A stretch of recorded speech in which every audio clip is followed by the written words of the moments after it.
안녕하세요. 청소 온라인 농부입니다. 오늘은 내 블로그로 들어오게 만드는 인기 검색어 찾는 법, 그리고 글 작성하는 10가지 방법에 대해서 알려드려 볼까 합니다. 자, 어떤 키워드를 선택해야지 어떻게 달러가 벌릴 수 있을까? 애드센스에서 조금 더 성과를 낼 수 있을까? 이런 고민을 이제 많이 하실 텐데, 대부분 처음 하시는 이제 블로거 분들은 그날 뉴스에서 나오는 이슈, 이런 것에 대해서 많이 작성을 하실 겁니다. 자, 그러나 이제 이런 이슈들은 잠깐 조회가 오르긴 하지만 꾸준히 들어오는 글이 없습니다. 그리고 아무리 열심히 적어도 경쟁이 너무 치열하기 때문에 상위로 글을 올리는 것도 굉장히 힘들죠. 그래서 인기 검색어를 왜 정리해야 되는지, 진짜 사람들이 찾는 글은 어떻게 써는지 제가 구체적으로 한번 알려드려 볼까 합니다. 자, 우선 처음에는 내가 알고 있는 이슈, 인기 키워드의 문제점에 대해서 파악을 먼저 하는 게 중요하겠죠. 자, 앞서 말씀드린 것처럼 대부분의 사람들이 그날의 뉴스에 나오는, 사람들이 정말 많이 찾아보는 그런 이슈, 문제, 사건, 사고, 이런 내용을 많이 찾습니다. 자, 연예인 최근에 나왔던 거는 뭐 연예인 이런 이슈 내용, 그리고 민생회복지원금 2차 이런 거 대부분 다 적으셨을 겁니다. 물론 돈이 되었겠지만 정말 일시적으로 트래픽이 늘었을 것이고, 초보자분들은 이런 내용을 적어서 상위로 올리는 것은 굉장히 어려운 노력이구나, 이런 걸 아마 이해를 하셨을 겁니다. 정말 어렵습니다. 이런 거 적어서 상위로 올리는 것은 뭐 잠깐 한 1시간 정도 운으로 올라갈 수는 있지만 그 이후에 바로 또 다른 사람이 글을 써서 내려가는 게 먼저다, 이렇게 이해를 하시면 되고, 또 최근에는 이제 이런 공공기관 관련된 정보라든지 특별히 사람들이 궁금해하는 정보들을 이렇게 AI가 먼저 요약을 해서 정보를 정리해 주기 때문에 사람들이 블로그로 들어가서 클릭을 하지 않습니다. 즉, 내 블로그로 들어가지 않는다는 거죠. 결국에는 트래픽이 쌓일만 하면은 알고리즘 때문에 떨어지고, 트래픽이 쌓일만 하면은 다른 사람들이 경쟁으로 들어와 가지고 사라지고 하는 그런 문제를 많이 보실 겁니다. 그래서 다 이런 고민을 하고 계시죠. '나는 이렇게 글을 써도 방문자가 늘지 않을까? 1달러조차도 넘기기가 힘들까? 에드고시만 통과하면 정말 고속도로로 돈을 벌 줄 알았더니 에드고시 통과하고가 정말 진짜구나. 수익 좀 나보려고 했더니 에라이 씨 저품질 당했네.' 이런 고민을 많으실 겁니다. 대부분의 초보자분들이 저한테 하시는 질문도 이 네 가지에서 거의 벗어나지가 않습니다. 자, 그래서 인기 키워드의 고정관념을 버리는 것이 먼저인데, 내가 이때까지 이런 인기 키워드에 대해서 고민을 하고 계셨다라고 하면은 버리시면 좋을 것 같아요. 자, 그래서 이걸 어떻게 버려야 되느냐? 이 이슈로 한정하지 않는 겁니다. 이슈로 한정하지 않고 사람들이 매일매일 겪는 문제, 궁금한 점, 불편한 점을 검색어로 찾는 것을 생각하셔 가지고 '이게 정말 중요하구나.'라고 좀 생각을 해 보시면 좋을 것 같습니다. 이게 가장 중요합니다. '이게 가장 중요한 요소다.'라고 생각을 하시면 될 것 같은데, 이게 어떤 의미냐? 자, 비타민은 언제 먹는 게 좋을까? 무릎이 시큰시큰한데 병원에 가야 할까? 스타킹 냄새 제거 방법은 없을까? 이런 것을 정말 많은 사람들이 고민을 할 겁니다. 아마도 이 연예 이슈 이런 것보다 더 많이 생각할 겁니다. 그런데 이런 거는 너무나 일상적이고 일반적인 내용이고 블로그 포스팅이 많다 보니까 쉽사리 접근을 하지 않죠. 그리고 생각도 잘 나지 않습니다. 결국엔 이런 생활형 키워드가 정말 매일매일 검색되고 꾸준히 롱테일로 들어올 수 있는 키워드들이 정말 많은데 잘 안 한다는 거죠.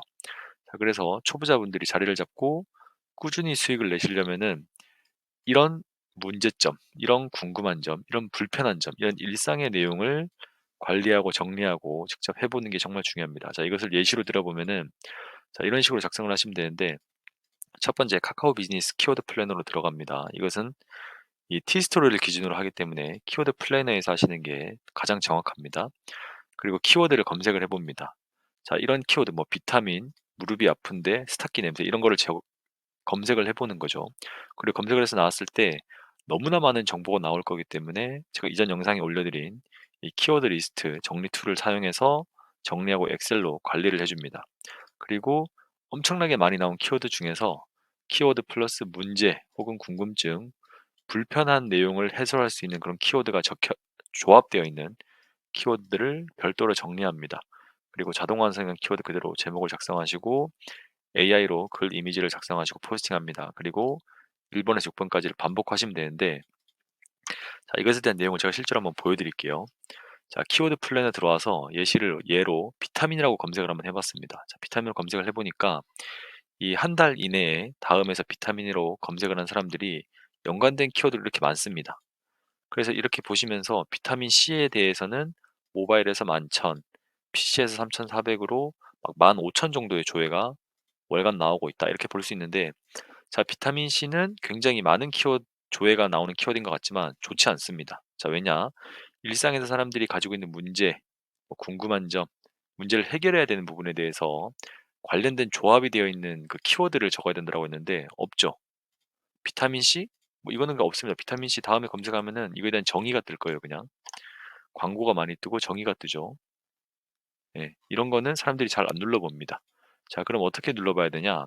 이거를 자, 쭉 엄청 많죠. 이렇게 많은 자료를 일일이 보면서 정리를 할 수가 없기 때문에 말씀드린 것처럼 제가 공유를 해드렸던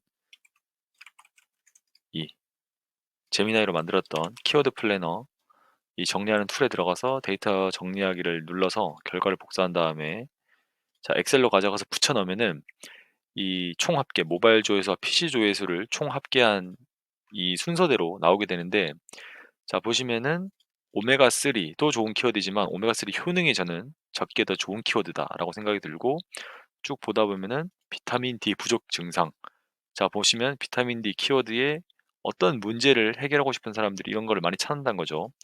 자, 홍삼 효능 홍삼보다 홍삼 효능이 훨씬 좋겠죠. 비타민 C 효능 변비 해결 방법 이런 거 정말 좋습니다.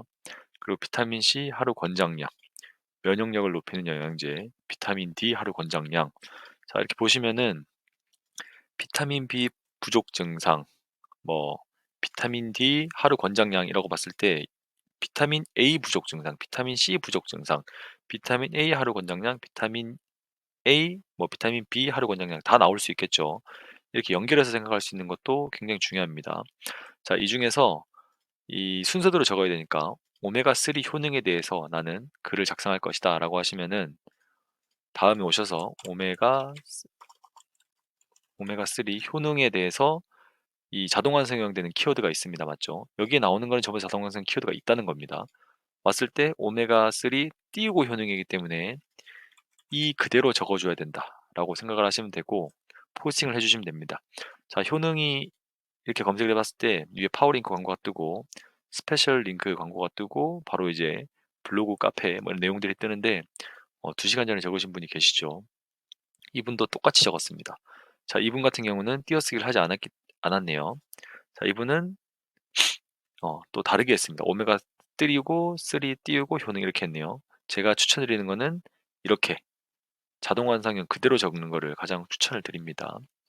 자, 그렇게 어쨌든 이 4번까지는 이해를 하셨을 거라고 생각이 되고요. 5번부터는 챗 GPT, 그리고 감마 AI 이런 거를 쓰셔가지고 AI로 글, 이미지 작성한 후에 포스팅을 해 주시면 됩니다. 그리고 포스팅이 상위로 올라갈 때까지 1번에서 6번을 반복하시면서 조회수를 체크를 해보시면 되겠습니다.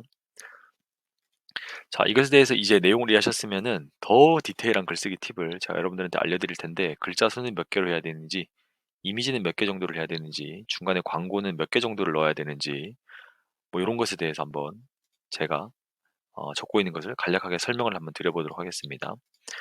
자, AI로 대부분의 사람들이 아마 글을 작성할 거예요. 요즘에는 AI 안 쓰시는 분들이 아마도 없을 겁니다. 직접 쓰시고 나서도 첨삭을 하는데 AI를 쓰실 텐데 이 AI로 뭐 100%, 99%다 작성하시더라도 그냥 단순히 어떻게 명령어를 하느냐에 따라서 굉장히 다양한 답변이 나옵니다. 자, 그런데 아까 말씀드린 것처럼 우리는 일상 용어에 그 사람들이 가지고 있는 문제, 궁금증, 가려운 부분을 해결해 주기 위한 그런 접근을 가지고 키워드를 선택하고 제목을 작성했기 때문에 읽는 사람이 문제를 한 번 더 환기시켜주고 그것에 대해서 이 포스팅은 반드시 해결할 의지가 있습니다를 보여주는 것이 중요합니다. 에이, 그걸 어떻게 보여줘? 라고 하겠지만 AI한테 이런 내용을 요청을 하시면 됩니다. 어려운 게 전혀 없어요. 자, 그리고 글자 수는 1500자 이상을 해줘. 그리고 이미지는 10장 이상 하시는 것을 추천드립니다. 그리고 최대로는 뭐 30장 정도만 하시면 될 것 같아요. 이 벤치마킹을 하다 보면은 가끔 50장, 100장 이미지를 넣으시는 분도 계시는데 제가 좀 면밀히 본 결과 50장, 100장 하신 분들은 하루 이상 상위에 노출이 되는 경우를 못 봤습니다. 오히려 저품질 바로 먹거나 노출이 아예 안 되는 거죠. 저품질이 당하거나 포스팅이 좀 밀리는 경우를 많이 봤다.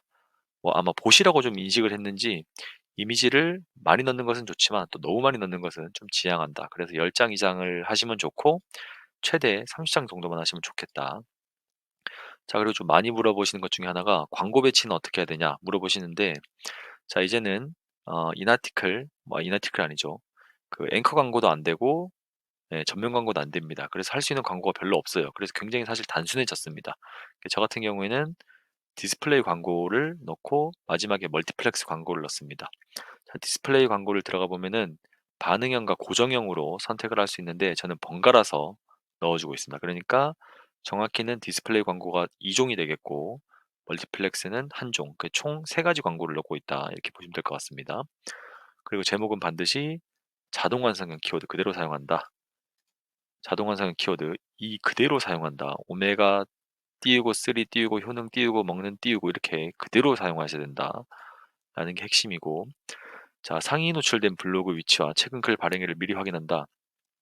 자, 이것은 경쟁 강도가 어느 정도인지 제가 한번 직접적으로 체감을 한번 해보는 거예요. 오메가3라고 검색을 해봤을 때, 효능이라고 검색을 해봤을 때, 들어갔을 때, 광고가 굉장히 많이 뜨기 때문에 사람들이 블로그보다는 광고를 누를 확률이 높을까? 그런데 효능이라고 되어 있으니까 광고보다는 정보성 글을 먼저 볼 수 있을 확률이 높겠구나라고 인식을 하시면 될 것 같고, 내려갔을 때 오메가3에 대한 사전, 백과사전이 있고, 카페가 있고, 눌러볼 확률이 있겠네 생각하시면 되고, 오메가3 2시간 전에 적은 사람이 있네. 10월 23일, 5일 전에 적은 사람이 있고, 거의 한 달이 넘었고, 한 달이 넘었고, 그럼 근 한 달 이내에 상위 포스팅 된 거는 2개밖에 없으니까, 내가 이번에 적었을 때 상위 노출이 적어도 세 번째 순위까지는, 혹은 10월 23일 한 5일 정도 됐으니까 이 2시간 적은 사람을 제외한다면은 두 번째 정도에 노출될 수 있겠구나. 글을 잘 적으면은, 운이 좋으면은 첫 번째로 올라갈 수 있겠구나. 이렇게 생각을 한번 해보시면서 적으시면 좋을 것 같아요. 자, 그리고 정말 많이 최근에 하루 단위로 3명, 4명씩 적는 글들이 많다라고 하시면은 이것보다 더 조회수가 적은 글부터 적어가시면 됩니다. 이 보시다 보면은 여기는 지금 없지만 관련된 내용을 적은 포스팅 같은 경우는 오메가3 효능, 오메가3 효능 먹는 시간대, 이거를 또 적은 글은 밑에 관련된 내용이라고 이 포스팅에서 적은 적이 있다라고 하는 내용이 뜨는데, 그런 글들이 상위에 올라가기가 더 쉽습니다. 요거는 이제 하시다 보면은 어 잠깐 뭐라고 한번 해볼까요? 비타민 D 부족 증상 검색해 봤을 때 여기는 근래 적은 사람들이 좀 있네요. 보시면은 보시면은 이렇게 이분은 한 달이 넘었죠. 그래서 내려간 것 같습니다. 이렇게 비타민 B 부족 증상, 비타민 D 부족 증상 10가지, 이렇게 관련 문서, 같은 출처의 관련 문서, 이런 내용이 많을수록 더 쉽게 상위로 올라갈 수 있다라는 것을 이해를 해보시면 될 것 같습니다. 자, 그리고 생성형 AI는 챗GPT 무료 버전 쓰셔도 전혀 문제가 없고, 이미지 제작은 감마 AI 사용하시면 된다. 무료 체험으로 하시면은 아마 초반에는 4개에서 5개 정도 PPT를 만드실 수 있을 거예요. 4개에서 5개 정도 되는 키워드를 적으실 수 있다는 거죠. 그리고 나서는 이제 적어보시고 좀 효과가 괜찮다 싶으시면은 구독을 하셔도 되고, 링크를, 다른 사람이 추천 링크를 받아서 하시면은 200 크레딧인가 아마 더 받으실 수 있을 겁니다. 그런 추천 링크를 추가로 가입을 해보시면서 작성을 한번 해보시면 좋을 것 같고, 자, 첫 이미지 썸네일의 주제를 한눈에 보이게 정리한다, 이라는 내용은 이렇게 생각하시면 될 것 같아요. 제 이제 내용 중에 저는 항상 이 첫 번째 썸네일에 이렇게 이 블로그가 가지고 있는 이 주제에 대해서, 핵심에 대해서 항상 적습니다. 가을 인사말 모음에 대한 이 블로그 포스팅이었으면 가을 인사말 모음이 30가지 있다라는 내용을 딱 들어가서 가시적으로 볼 수 있게 넣어주고 있다, 이렇게 생각을 하시면 될 것 같아요. 자, 이런 것도 다 벤치마킹 한 겁니다. 저보다 더 잘 나가는 커뮤니티나 뉴스 사이트 이런 거 보다 보면은 이런 게 돼 있는 거를 보고 이미지를 그대로 베끼는 것은 문제가 되겠지만, 이 구조를 따라가는 것은 아무나 할 수 있으니까 구조를 비슷하게 만들어서 미리 캔버스로 만드는 거죠. 자, 그리고 포스팅할 때 같은 주제 롱테일 키워드를 두세 개 묶어서 시리즈로 작성한다. 아까 요 내용과 어디 갔죠?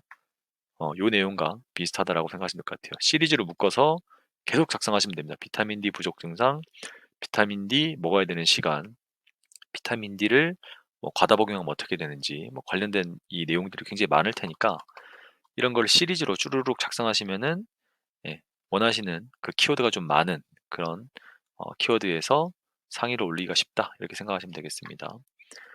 자 그리고 2-3일 뒤에 조회수를 체크해서 상위 노출이 안 되면은 재포스팅한다. 결국에 1 번에서 9 번까지를 쭈루룩 하시고 나서 안 되는 이 상위로 못 올라간 포스팅에 대해서는 다시 한번 재포스팅한다. 이렇게 생각을 하시면 될 것 같습니다. 자 디스플레이 광고는 이렇게 여기 들어갔을 때 반응형과 고정형 광고 두 개가 있고 멀티플렉스 광고는 가장 마지막에 넣는다. 현재 이 광고에 대한 수익은 이 디스플레이 광고 수동이 46%를 차지하고 멀티플렉스는 11%를 차지한다. 멀티플렉스도 그래도 의외로 사람들이 많이 광고를 보고 뭐 클릭을 하는 경우도 있다. 이렇게 보시면 될 것 같아요. 자, 이런 일련의 과정을 여러분들이 루틴으로 만드는 겁니다. 이해만 하시지 마시고 한번 직접 해보는 거예요. 내가 평상시에 글을 쓸 때는 15분에서 30분이 걸렸는데 저 같은 경우는 지금 뭐 짧게는 뭐 5분, 뭐 3분이 걸리기도 합니다. 3분에서 5분, 뭐 길면은 10분 정도 걸리는데 이렇게 줄일 수 있는 시간을 계속 만들어 보는 겁니다. 15분 하던 사람은 10분 안에, 10분 안에 하던 사람은 5분 안에 하면은 그 글을 쓰는 그 효율성이 한 2배, 3배 이렇게 올라가는 거죠. 하루에 두세 포스팅밖에 못했으면은 시간을 그렇게 반으로 줄이게 되면은 6개 포스팅을 할 수 있는 겁니다. 어쨌든 양이 만들어져야지 질적인 부분도 만들어질 수 있기 때문에 이 루틴을 만들면서 속도를 더 빨리 할 수 있는 포스팅 속도를 더 빨리 할 수 있도록 숙련도를 높여보시는 거를 꼭 한번 해보시길 바랍니다. 자 이제 어쨌든 뭐 이거는 스킬이 아닙니다. 다 노력하고 익혀두면 되는 거기 때문에 누구나 다 할 수 있는 부분이죠. 예전처럼 뭐 단추 버튼 만들어서 키워드 상위로 올리기 위해서 뭐 SEO 막 딱 정리하고 뭐 초보들이 알 수 없는 부분을 막 유료 강의로 만들면서 이런 거 다 없어졌습니다, 이제. 티스토리에서는 적어도 없어졌습니다. 그래서 제가 이제 이걸 해보다 보니까 수익이 이렇게 쭉 오르는 모습을 볼 수 있었다. 페이지 뷰도 굉장히 많이 올랐고 클릭 수도 굉장히 많이 올랐습니다. 여러분도 이대로 하시면은 저처럼 똑같이 이런 수익의 우상향을 기대할 수 있다라고 생각하시면 되고 이런 키워드 잡는 건 운이 아닙니다. 운이라고 하면은 이런 사회적인 이슈를 적어서 상위에 노출시키려고 하는 게 더 운이에요. 오히려 이런 일반적인 일상의 그런 사람들의 관심사, 궁금증, 그 문제 해결을 적는 것은 운이 아니고 내가 선택해서 작성했을 때 상위로 올라가기 굉장히 쉽다. 운이라고 보지 말고 노력했을 때 당연히 올라갈 수 있는 그런 지금 조건을 갖고 있는 게 티스토리다. 이렇게 생각을 하시고 글을 한번 써보시면 좋을 것 같습니다. 자, 여러분 보시면서 글쓰기를 어떻게 해야 되는지, 키워드를 어떻게 선택해야 되는지, 어떻게 적어야 되는지 조금 해결이 되셨으면 좋을 것 같고, 보시면서 궁금한 점이 있으셨으면 댓글로 남겨주시면 감사하겠습니다. 오늘 영상은 여기까지입니다. 감사합니다.